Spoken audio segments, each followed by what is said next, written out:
Okay, so for the record, this is the Ad hoc Transition Planning Committee of the Commission on Police Practices, Friday, March 5th, 2021.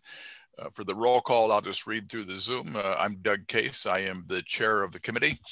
We have Charmaine Mosley, our executive director, Brandon Hilpert, the chair of the commission, committee members, Nancy Vaughn, Joe Craver, Diana Dent, Kevin, I forget your last name, is it? Harrington. Harrington. I was thinking Hendricks, and I go, that's not right. Harrington. So sorry about that, Kevin. How dare you? Patrick Anderson, Marty Workman, and our liaison with the San Diegans for Justice, Kate Yevendetti. And hey Doug, this is Kevin. Sorry, I don't want to derail anything. I have like 20 minutes and I have to be at work. So I if you want, I can try to update you guys where I'm at with the investigations, or I can just put it together in an email if you want to. I can send it to you that way too. But I have to bail in like 20 minutes. Okay. Why don't we, we'll kind of get to you first then, and then I'll do the updates after that. But there's no public comment, is that correct, Charmaine? No public comment received. Okay. Then why don't we go ahead and let Kevin give his report, and maybe you could also follow up with an email report. And you probably would have somebody take minutes, although I don't expect a lot of business today. Does anybody want to volunteer to take notes? I'll take notes, Doug. Okay. And so Kevin, why don't you give us a report of your inquiries? Go ahead, Kevin. Sorry, I was on mute. Some people are getting back to me just now. I do have a lot of notes. The people I've spoke with directly for sure has been New York and LA PD. And then obviously CLRB, I sent you guys that information, which I know you followed up with an email about that. So I have a few calls pending. One's from the city of Richmond. They have one investigator, and the attorney that handled all that is an independent. The investigator there is an independent one, and he's gonna call me, and we're gonna talk about how that worked out. But I kind of want to talk about LAPD first, because it sounds exactly, like what we do or will be as a commission. So I spoke with Mark Smith, which is the Inspector General, and that agency, they have 5 commissioners that get appointed by the mayor. And those 5 commissioners are essentially the boss of the department and of the chief. So like they could move to fire the chief. Obviously that's not easy. Like it wouldn't just be he's fired, he or she is fired. It would be a process. But it's been, they've had a long established as a monitoring function. The board has full access to all complaints, materials, recordings, case data, BWC video, the entire file for internal affairs. What was interesting about theirs is they have a force investigation team called FID, which is, for Force Investigation Division, and all OIS or in custody deaths and other serious uses of force. That 4-unit team goes out to those calls, and they're under the umbrella of internal affairs, but they are not part of internal affairs. They don't work directly with them. They're under that umbrella as a structure within the department, who reports, to the head of that department and the chief, but they don't work with them. So they're like an internal but separate, just for those things, OIS, ICD, and other serious uses of force. Both report to the professional standards unit. They have about 50 or so incidents a year, meaning OIS and ICDs. And since there's a small number in serious nature, the board intensively monitors all of those cases. They get called, the way they do, like, would they go out and investigate on their own? Basically, it came up like what we were all wondering, because you can't contaminate a crime scene, so you can't have another investigator go out till they're done with theirs, right? Till internal affairs or homicide is done with theirs. So they have they rotate who's on call within that FID team, and they go out with the homicide team or that FID team. I'm sorry, the investigators for the commission go on scene with that force investigation division person who gets called out to do that investigation. So as they're reviewing the BWC footage for the first time or listening to witnesses for the first time, so is that investigator for the commission. So they do it alongside them and shadow them, and then they do their own write-up and their own analysis. But that's how they're able to get the information as it happens for the first time without stepping on the other person, essentially. When they're doing the interviews, can they ask questions? Yeah, so what they can ask that department. They work real closely together, and they said it's been a long time to get the relationship that way, but they can basically ask them, like, you know, in your ear kind of thing, like, hey, ask this, ask this, ask that, and they do it if it's relevant, and they do it if it's not. It's basically like, okay, they need that for their information, so they'll ask it. It might not be part of what they're looking for, but they will ask it, yes. So is it sort of like a sidebar? Do they go off as a sidebar and then well, what do you mean? Like you said, they ask the questions in the air. I think she's asking, can they ask directly, or do they have to ask the FID to ask the questions? Yeah, you know, I'm not sure about that, because I know that they're essentially shadowing that investigation. So I'm not sure if they represent as, like, if they have an ID that says we're with this type of department within the LAPD or structure, and or attorney, you know, the inspector general, and asks those questions or not. I think though that they're doing their investigation and they can ask them, but they're the ones doing it. So they're if internal affairs, that specialized team is the one doing it, I don't know that they're derailing that, or I don't think it'd be derailing, but asking those questions directly or not, because they have a very like set structure of, you know, ways to investigate. So I don't know, actually. I was letting them go through a huge list of things. I guess for that, it would be, instead of an hour and a half, it probably would have been a 3-hour call for us to get, but I can follow up. They gave me information for that, so I can definitely look into that further. But for I'm just looking at my notes here. The Inspector General Office investigators will ask questions, and officers have to comply and submit to interviews. So that took a long time to get on paper, but essentially because of what was happening there over the years, once it kind of got cleaned up and straightened out, the Office of Inspector General and that department now have a really good working relationship.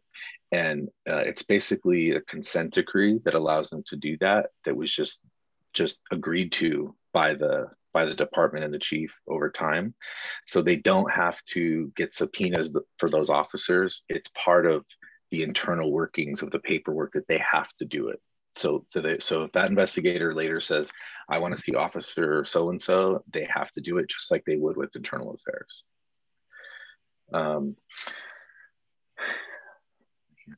Understand. Okay, so he's saying that must be written down, because if it's not, it won't happen. So obviously somewhere in policy and procedures or operating procedures or an agreement, it has to be in writing. For that to, you know, continue. Otherwise, obviously, as you know, with the union, it can be a lot of delays, police officers union, and getting a meet and confer, something to agree to that. But you can avoid that by just getting both sides to agree and write it down, you know, essentially, so that you don't need a subpoena. Let me go through this. Oh yeah, so in terms of when something is sustained, so the commission, the officer inspector general who works for the commission, their decision is final. So if it rarely happens, they said the investigations are so thorough and complete already, so that they rarely have a finding that's not the same. Kind of like, you know, how it's been here, because we have, you know, full access to the entire file as well. So, but in the end, if there's a categorical use of force issue, it goes to the commission rather than the chief or the internal, the IG agree or not, and vote. And then it gets it, the board is the one, or sorry, the commission is the one that adjudicates the case no matter what. Even if the chief and the IA agree, but the board doesn't, that's the final decision. So at that point, the chief's bound to that decision. Yeah. So the commission's decision's ultimate, whether it's in policy or out of policy, or the out of policy is final, whichever one it is. I think I just said that twice. Regardless of whether the IG or the chief match, the commission's decision's final. Now, whatever the commission finds out of policy, the chief's bound by it, and the chief must decide what will happen to the officer because of the sustained out of policy misconduct, regardless. But again, at that point, it comes down to if the chief might say, well, we strongly disagree, and they move, to do nothing or to retrain or do something minor. But that's when the authority then goes, okay, well, the commission can say, we're going to move to fire you then, or do something different, Kevin, I just want to make sure I'm understanding. I'm sorry. I know, sure. I mean, this is amazing. Thank you so much for doing all this work. It is so helpful to hear this. And I know it's taken a lot of work, so thank you for those hours. But I want to make sure I'm understanding. So when you're saying the commission makes the final determination and the chief must abide by the decision, not necessarily by the discipline, but by the decision. Yeah. By commission, you're talking about a commission made up of non-law enforcement community members, right? The 5 people that the mayor appoints, whatever that is. I don't know what their recruiting requirements are. So there are 5 on this commission. And but are they could they be law enforcement, or are there restrictions on who those 5 can be? Or do you know? You may not know. We didn't get into the recruiting of the 5 commissioners. I'm just trying to do the investigation portion. Okay. So I didn't really ask that. No. Okay. Thank you, Kevin. Yeah, no worries. Most retraining is the most commonly used discipline and for their department. Obviously egregious things are clear. They get written up or terminated. And let me see for a second here, just one second. Oh yeah, okay, yeah, that's what I was just saying. If the chief decides it's a minor discipline, but the commission agrees that it was egregious, the commission can decide to fire the chief. Yeah, so that's written down. The investigation for the chief, they decide when they want to do investigations, kind of like ours. If there's a trend or a pattern in an area, they can decide to pull a bunch of those and investigate those areas on their own, or have their investigators, the Attorney General and Inspector General, initiate an investigation on their own. They can do that. Mark is the Inspector General, works for the commission and reports to them, kind of like how we're saying ours. The executive director will work for the commission, not for any city politician. So Mark calls and briefs the commissioners on every shooting and keeps them updated as they happen. So if something happens, they immediately contact them. All the commission finds out about it, and they're kept up to date by the Inspector General working together, the investigators working with that specialized investigation team under internal affairs. So they know what's happening every step of the way, all the time. And they said that that's actually a really good thing to push for, because if something happens, the board is notified right away. They know every single thing that's happening, especially if it's a high, publicized type of event. They know every step of the way what's going on. The commissioners do have the ability to remote in because of COVID and get emailed reports and can see some information in the file. Even pre-COVID, they can access certain things remotely. Special critical incidents put together with relevant videos into a shared drive so they can review them right away, like BWC videos.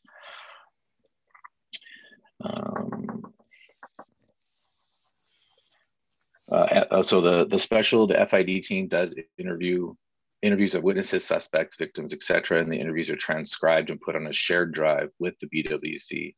They do decide, though, that specialized team, that that is under the umbrella of IA but doesn't work with IA.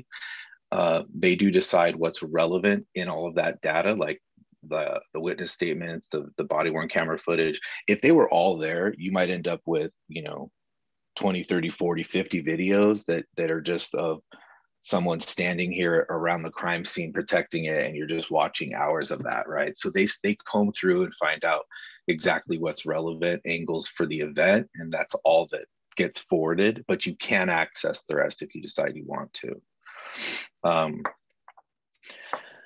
Let's see.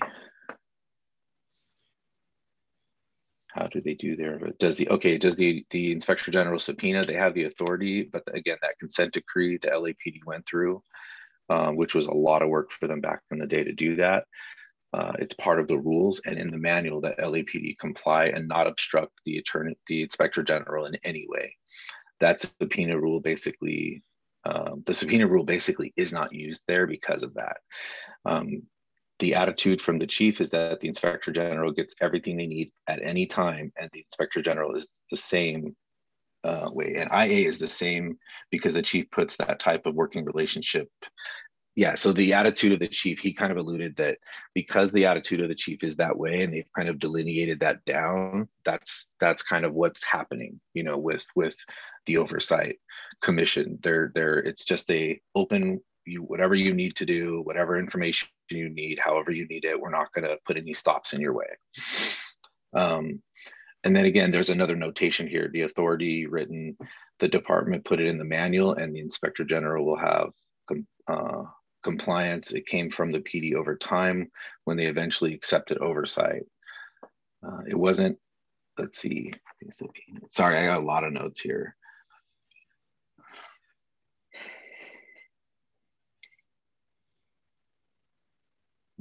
Okay, so if the FID team can't get witness, this was very interesting too. So since, the commissioners are the community, like we live in the, city. So if internal affairs, that FID team can't get witnesses to talk, which sometimes does happen, right? Sometimes the Inspector General investigators themselves will go out and talk with witnesses and let them know that they are watching the internal affairs team and that it is okay for them to talk to them.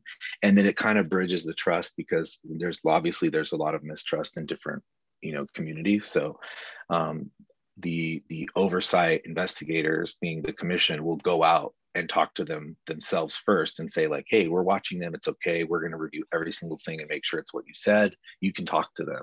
And it actually does work that way, where they'll start talking. So those are just little side things that they've been able to do over time. The Inspector General, the staff is 30 people, which are all civilians of various backgrounds. Some are attorneys, auditors, specialize in government auditing, and then a big group is significant former law enforcement from different jurisdictions and also overseas that have moved here. That allows them to do a very intensive review from all different angles. I'm just looking to see what is the interview process, who decide. Okay, yeah, so that's where those notes basically end. The only other thing I have right now for sure is New York PD, which has they have 90 investigators. They require them to have a 3.0 in criminal justice, accounting, something along the lines of being analytical for them to be an investigator on their board. They don't do officer involved shootings. They do everything else.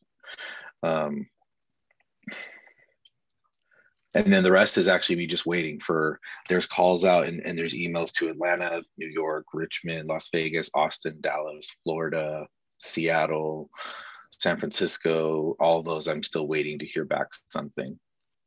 So you're saying New York has no civilian oversight of officer involved shootings, or is that a separate entity that does that? Yeah, there's a that's on a separate set of notes. Sorry. Let me look here. It is she mentioned it. One second.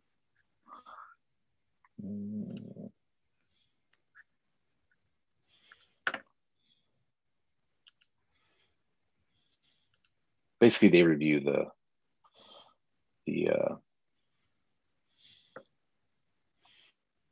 IA file, but in their investigation. Let me pull that up. Actually, I do have to leave, so I'll put that, Doug, in an email to you, exactly what NYPD does, and I'll give a brief synopsis, obviously, of what LAPD does, and then any other thing I have or I'm waiting on, so you have it in case it needs to be, discussed or worked on right away.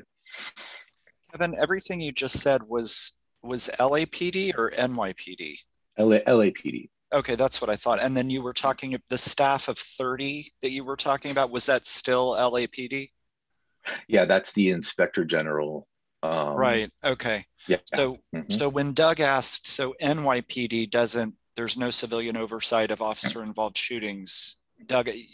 Yeah, no, he was right. I switched really quickly to NYPD to let you know what I had there. Yeah. Gotcha. Yeah. Okay, sorry about that. Kevin, that's an incredible amount of work. It's so helpful. Thank you. Yeah, no worries. Yeah, thank you, Kevin.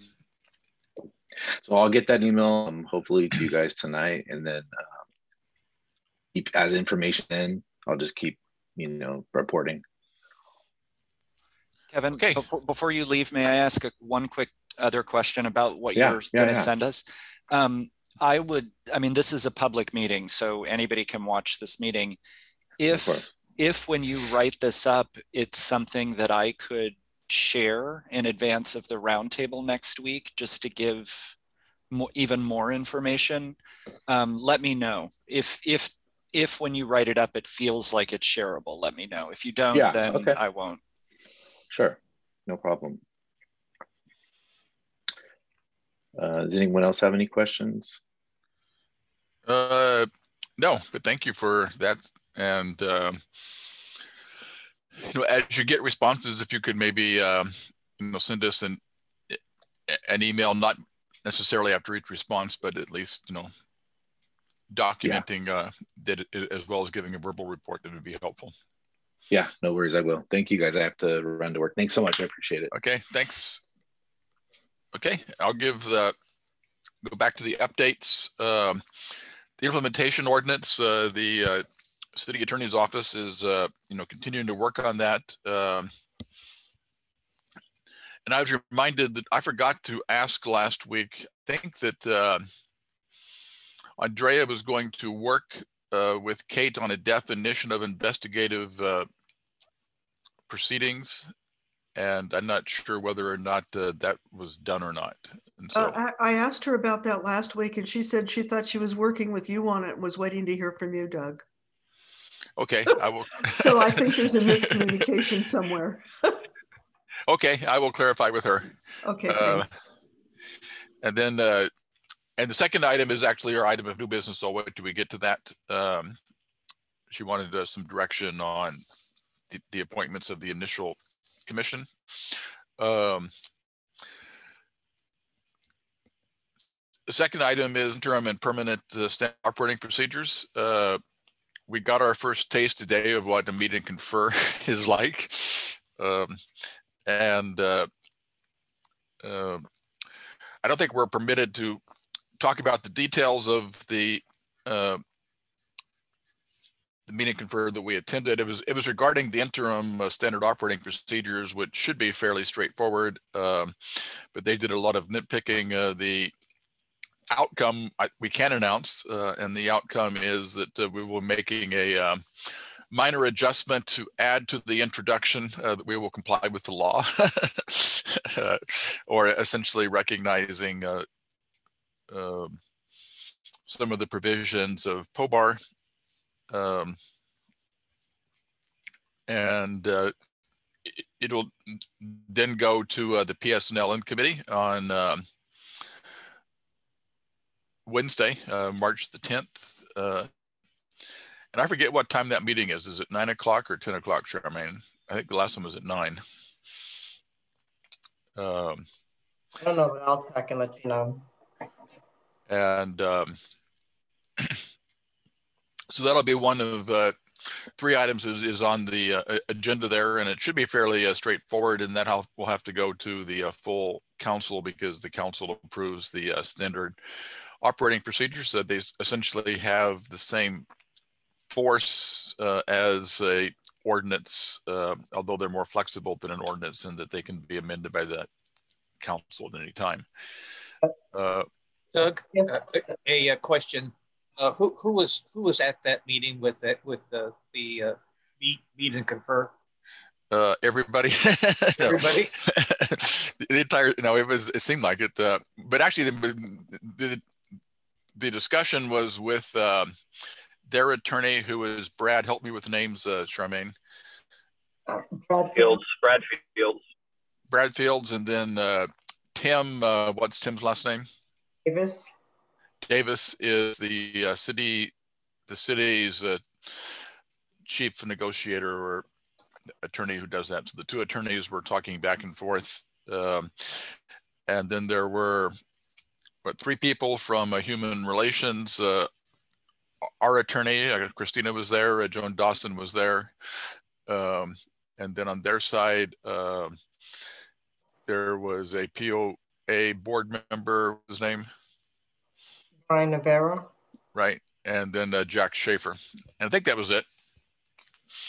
But really, most of the talking was done by the two attorneys, and we broke off into like a caucus of just ourselves after they expressed their concerns. And at some point, I think I'll be able to share some of the issues, but I don't think that at this point in time that we're permitted to do that. The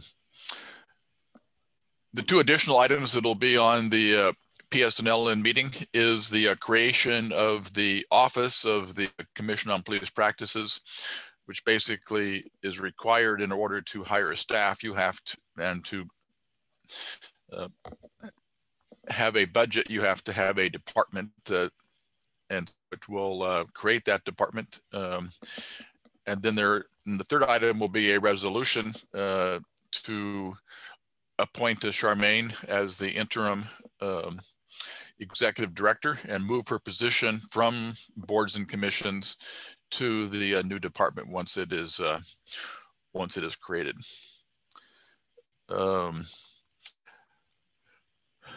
Nothing new on the budget process unless Charmaine has heard anything subsequent to the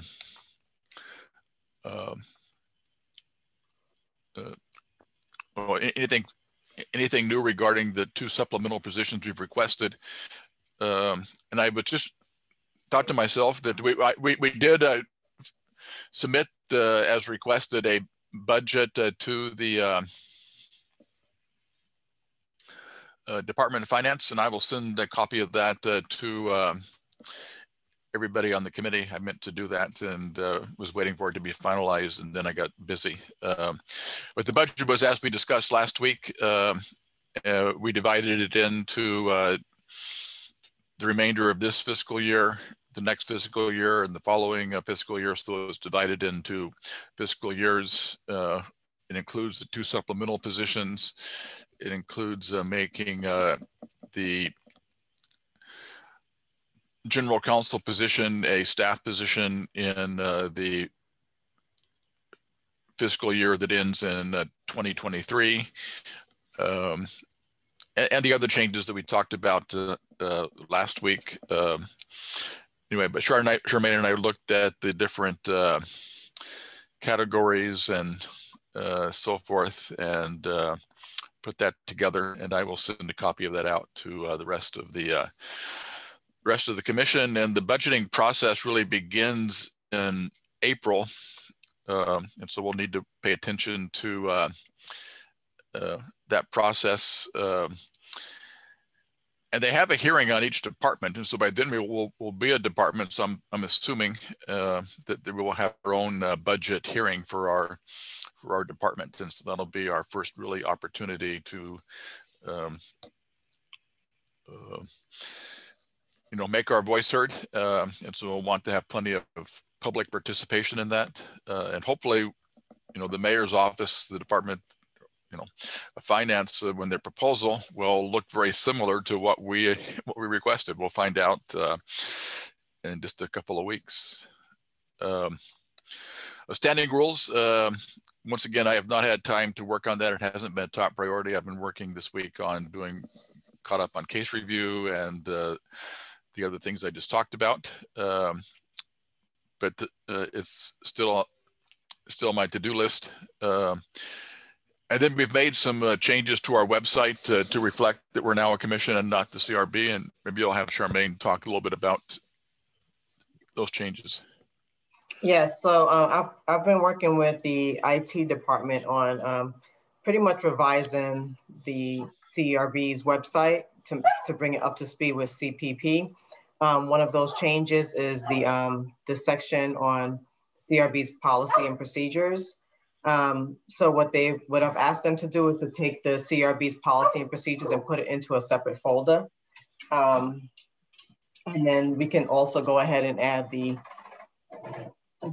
new interim bylaws as well as procedures up there as well. So it's a slow process, but they're making progress as far as like updating it. And that's important because as we are transitioning, what I've been doing is I've been sending people to the website for information as to the CRB's videos and meeting minutes and things like that. So it's coming along. Charmaine, a quick question is Joel Day still with the city? No, he hasn't been with the city for at least 3 months now. Charmaine, one more question. Who's your friend? This is my friend. This is my child, Suki. Suki's adorable. Thank you. Okay. Okay. So next is the investigation process. We already had Kevin's report. And did everybody get a copy of Patrick's invitation letter, or do we need to send a separate invitation out to the I made sure to include all of the new, all the board members. Okay. From whatever. And Doug pointed out an important correction that I will make when I send out a reminder, which was in the word, Doug, you're such a close reader. In sort of trying to describe where things stand, I said something about how the CPP can investigate all other cases, which, as Doug pointed out, isn't true. It's there are some other cases that the commission can choose to do an investigation of. So that's one of the distinctions we can make at the roundtable. I thought maybe, Doug, you and I could work on a one sheet written in everyday language of what Measure B lays out when it comes to investigations, and I can share that when I send out a reminder. And it could include, for example, which cases the commission can choose to investigate. Does that make sense? Yeah, it does. And one reason that I'm not sure that I'm nitpicky on that is there has been a lot of miscommunication in the past. Some people in the community think that the new commission is going to investigate all cases. And then some of them think that they have the authority to investigate all cases, and neither of those is true. And so I appreciate the revised language. It was a really important correction. And I think one of our jobs and one of my jobs needs to be to communicate clearly about expectations and what Measure B actually lays out and what it doesn't. So I appreciate corrections like that. Okay. And anything else on the forum?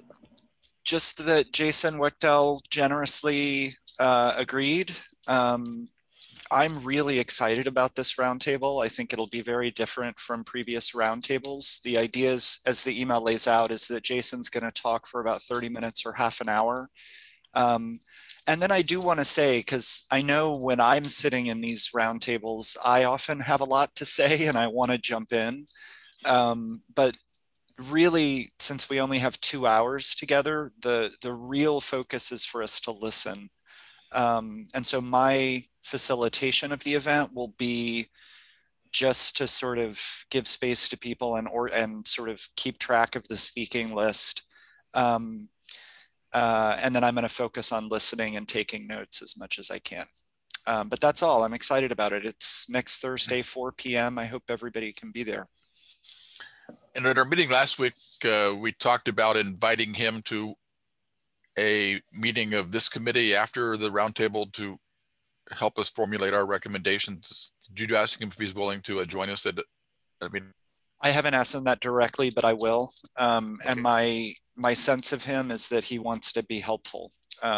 So he did say to me that he doesn't, well, let me say, I'm not sure that I'm going to be ready with a list of, with a synthesis by next Friday, given that the roundtable is Thursday evening. Yeah, I wasn't necessarily thinking of. Okay, all right. Yeah, I wasn't thinking that through in terms of it being next Friday with the. So it probably would make more sense if he's available to do it on the 19th instead of next Friday. Okay. Yeah, and I can have a synthesis ready by then for sure. Thank you. Okay. I just realized that was on the agenda later, but we've already accomplished that. And so going back to the new business, the question that we got from Joan last week was on the appointment of the initial new commissioners. And the question was, how is it going to be determined who gets the staggered terms? And there's a couple of ways that it could be done. And I have a recommendation, which I think makes the most sense, but I want to see if everybody else concurs. One is that it can be done in 2 steps where you appoint half of them 1 year for their 2-year terms, and then the next year you appoint the other half. That would mean that you would have to leave half of the interim commission in place for that additional year. And somebody would have to decide which of them would stay in place. To me, that seems complicated. I think that the most logical method would be to ask the selection committee, assuming that the city council goes along with our recommendation for the selection committee, or whoever comes up with the initial appointments, that they appoint all 25 and that they designate 12 of them to be a 1-year term and 13 to be a 2-year term, or could be vice versa, and to leave that up to them. And it would be up to them, to decide if they want to include in that 25 any of the current interim commissioners, and to decide which people will initially have a 1-year term and which people will have a 2-year term, and then after that it'll play itself out. Does that seem like a reasonable approach? Yes, that's what that's what happened when in my cohort there had been a lag because of Measure G and City Council and the mayor, and so we were a big group: me, Kevin, Poppy, Ramon, Marissa. So many people, and so half of us were appointed to renew the following year. And it was really confusing to us. It felt, we were worried, I remember, among ourselves that we had been flagged in some way and we were going to be kicked off after a year. But it slowly made sense. And it was smooth, it was easy. I think, so I approve that idea. And I'll say from the outreach perspective that the community voice was pretty clear from the roundtable. There were a handful of people who suggested staggering in terms of interim and permanent commission, but the vast majority of people who spoke on this topic wanted there to be a clean break when the new permanent commission was in place, and to have 25 new commissioners appointed. So just to represent that majority perspective too. Well, and just to clarify, that would not preclude the selection committee appointing people who were interim commissioners to that 25. Yeah, I see you shaking your head. And I only asked that question because there was at least one community member who thinks that nobody who's on the interim commission should be appointed to the permanent commission. And I don't think that was a consensus viewpoint. Okay. Well, it looks like Patrick and I are in agreement. Is there anybody who disagrees with us or has a different approach? And seeing nobody speak. I'll agree. I think it's a good approach, and I do think that current interim commissioners should also be part of the process, and hopefully at least some people will want to stay with the new commission so that we have some some Continuity. people with history. Yeah. Okay. Anybody else want to chime in? Okay. Well, it sounds like we're in agreement. I just didn't want to give a recommendation without running it by the committee first. And so I will share that with Joan.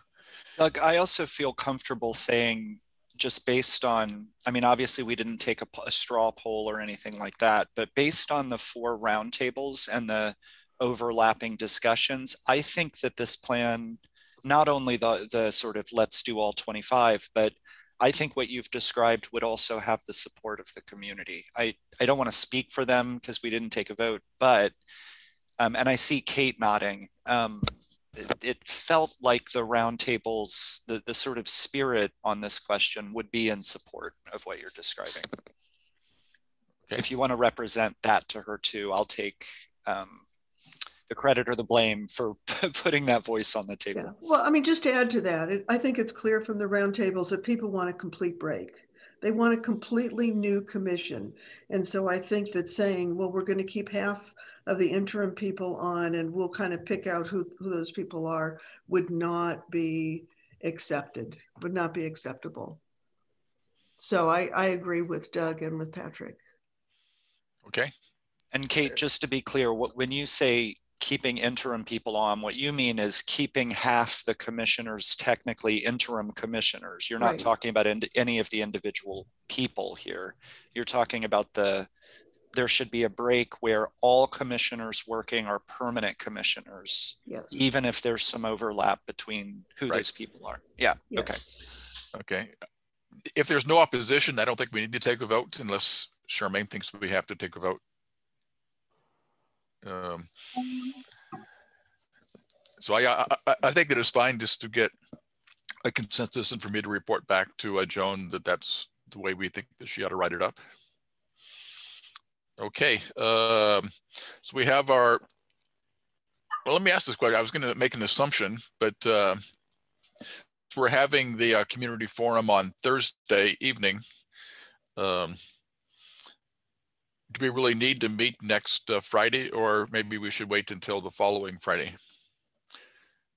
I see people shaking their head that they would like to wait until the following Friday.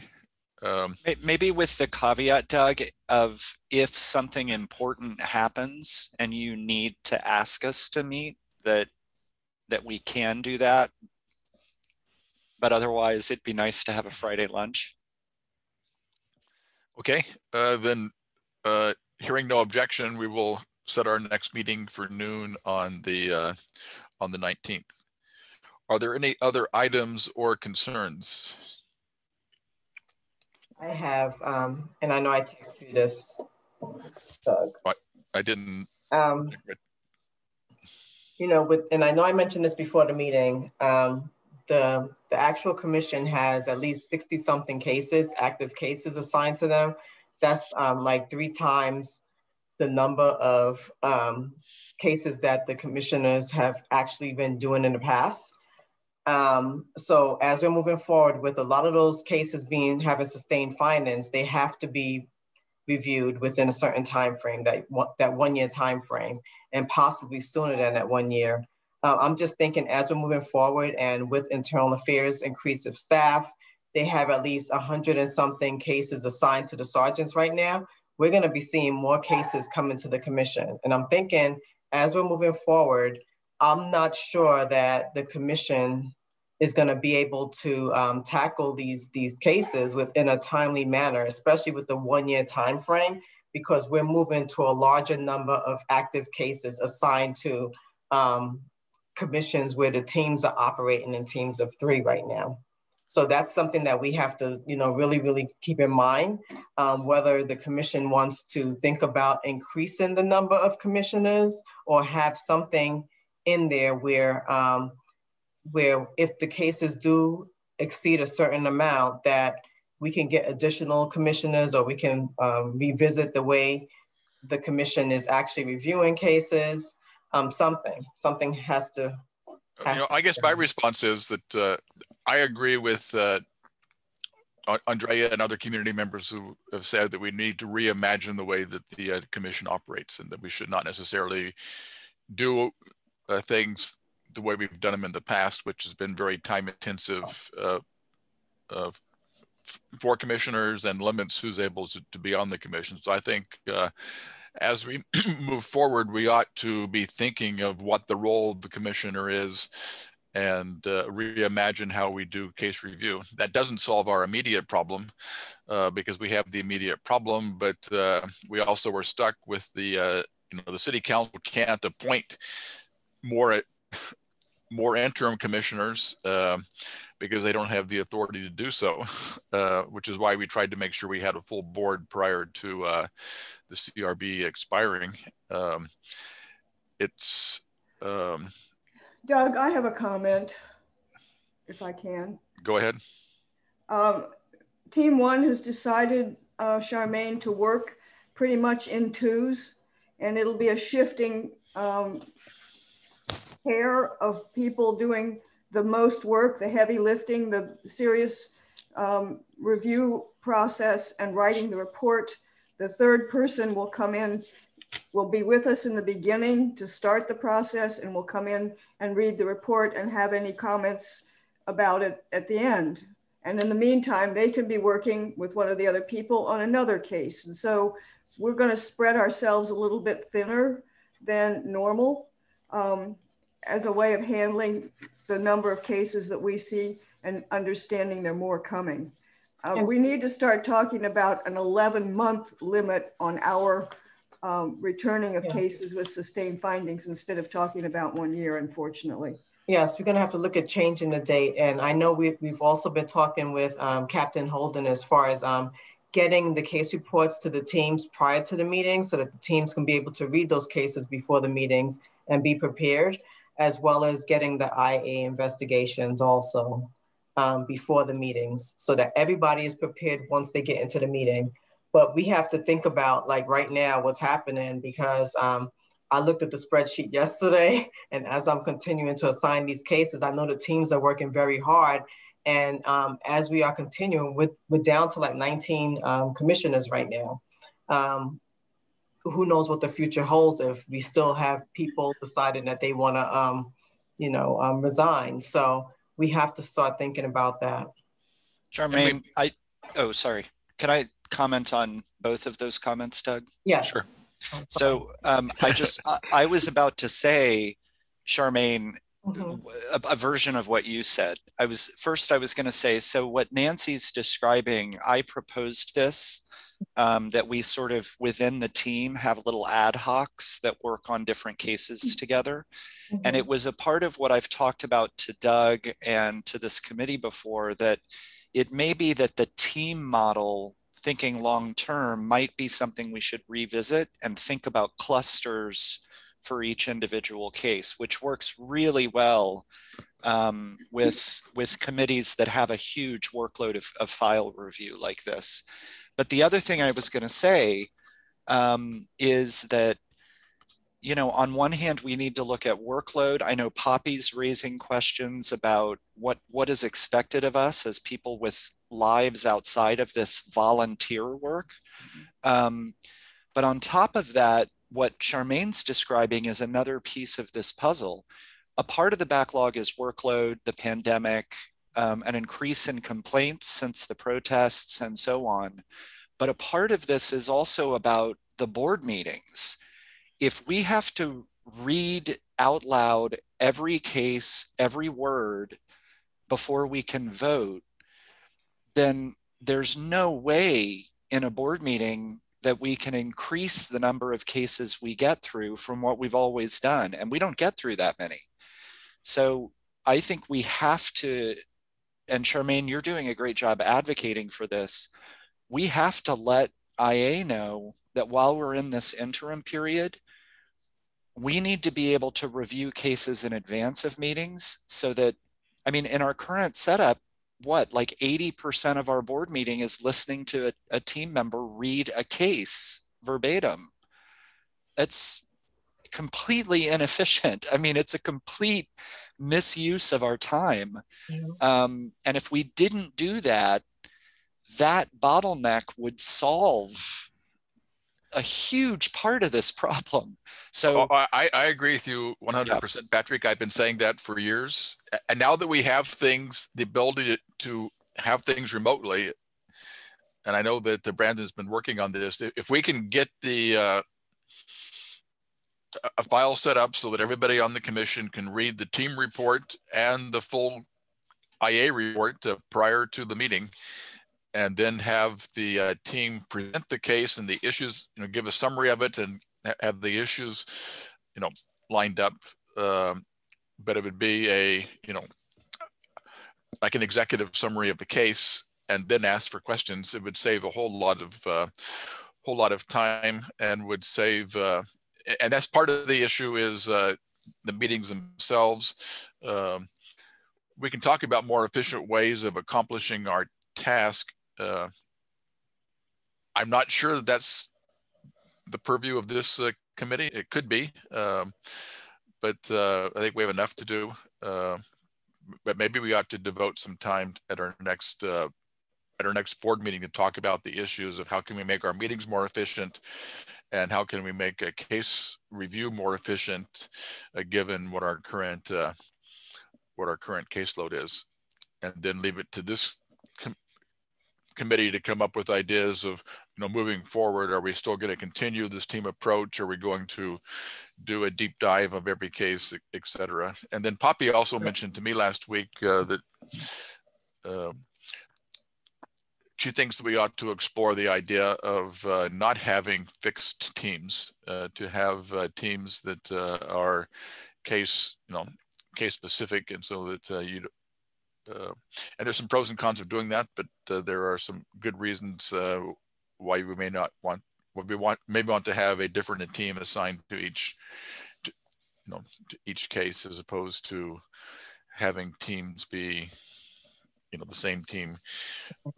That's what I meant by ad hoc, by the way, that there are no fixed teams, but ad hocs are assigned to each case. And can I also ask, technically, we own our case reports. When a team writes a case, we could just start doing this if we wanted. Yes, because right now, before the meeting, Internal Affairs puts it all into the CPP meeting folder. And it's all about just giving access to the teams, access to that folder. So it's really a simple, click of a switch. I just think that it's appropriate for this committee, and it's within the purview of this committee, because we're talking about the transition of, CRB to CPP. As far as procedures go, it can affect procedures as well. So that's why I mentioned it in this setting. And we can also put it on the board meeting agenda as well to discuss further. We have a standing rule that would have to be changed if we decide to do this, guys. Okay, but we can always change the standing rule. Can this committee make a recommendation that the board at least try this? Can we just do that? Well, and for information, Patrick, before you were on the board, we tried a version of it where we had people read the reports silently rather than having them read aloud. That didn't work. No, that's not. They didn't like that because people read at different speeds, but putting it up in advance gives everybody a chance to do it at their own speed and to write down their questions and so forth. And so, yes, I would entertain I think I'll make a motion. I'd like to make a motion. It's not an action item. Damn it, Charmaine. Okay, then. Yeah, Charmaine is right, and but we have on the agenda other items and concerns, and so instead of making it a motion, why don't we just tell the board that we discussed and recommend that they try a different approach that we've just been talking about, to maybe for our well, actually, we can start doing it like immediately if the rest of the commission agrees. So maybe we can discuss that at our meeting on the 23rd, and we can ask Brandon to put on the agenda, a new approach to presenting cases. And then we can try it out. And if it works well, then we can develop a standing rule or change our standing rules to have a different way of presenting that. And that'll solve part of the problem. It'll solve the problem of making our meetings more efficient. It's not going to solve our problem of the caseload. And so we may want to have a discussion at that meeting too of how we might do case review in a more efficient manner. I think that's what Patrick was asking us to start doing, was at that level to do something different. No, okay. That's going to take a lot more work. I think that's a sort of middle future kind of goal. I think but asking commissioners to take a look at not the IA reports, but the team reports in advance of them. I think we can start doing that immediately. Mm-hmm. The ad hoc model, you have to be really careful because the idea of it is to create a culture of collaboration across everybody and not to have teams that sort of develop their own identity. But it takes really careful mutual trust and so on. So it's a longer term goal.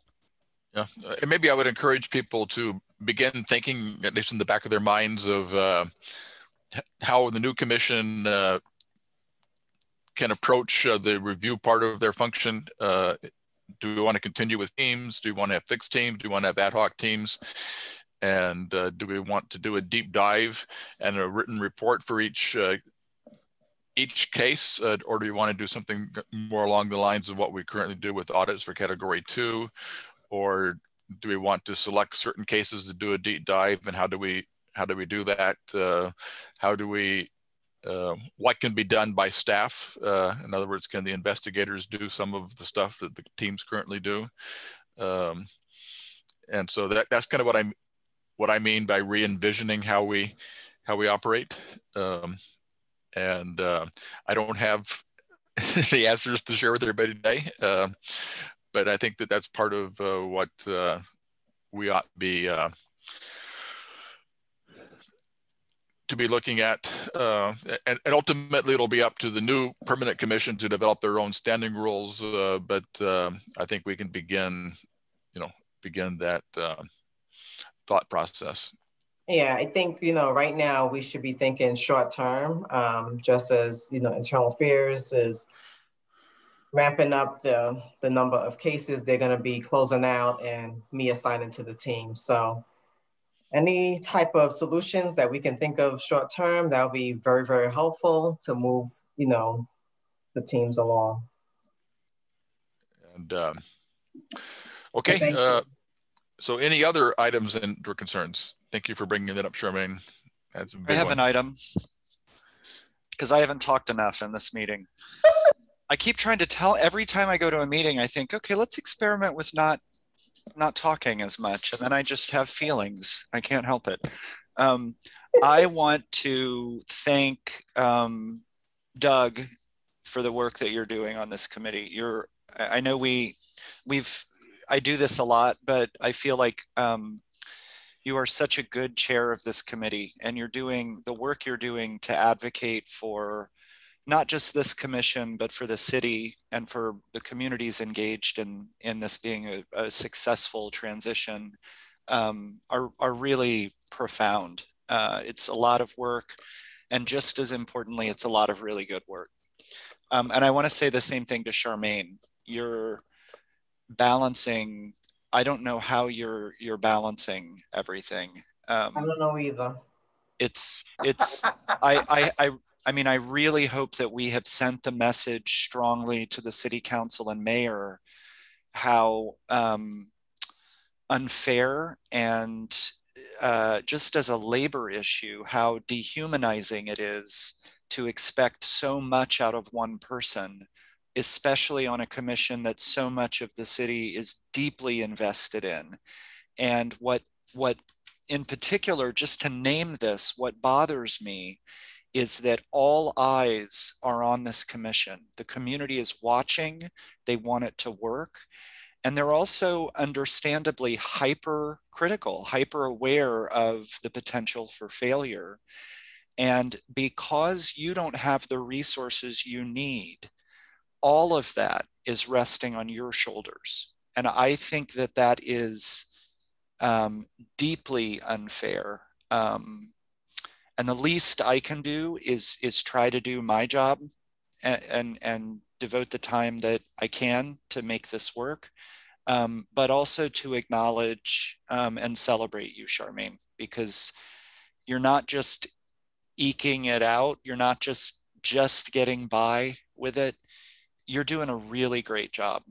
And we see that, and I'm glad this is a public meeting so I can say this, and hopefully others will see it, both to hear the fact that it's unfair to ask you to carry the hopes and dreams of this commission on your shoulders work-wise, and also to say that you're doing a fabulous job.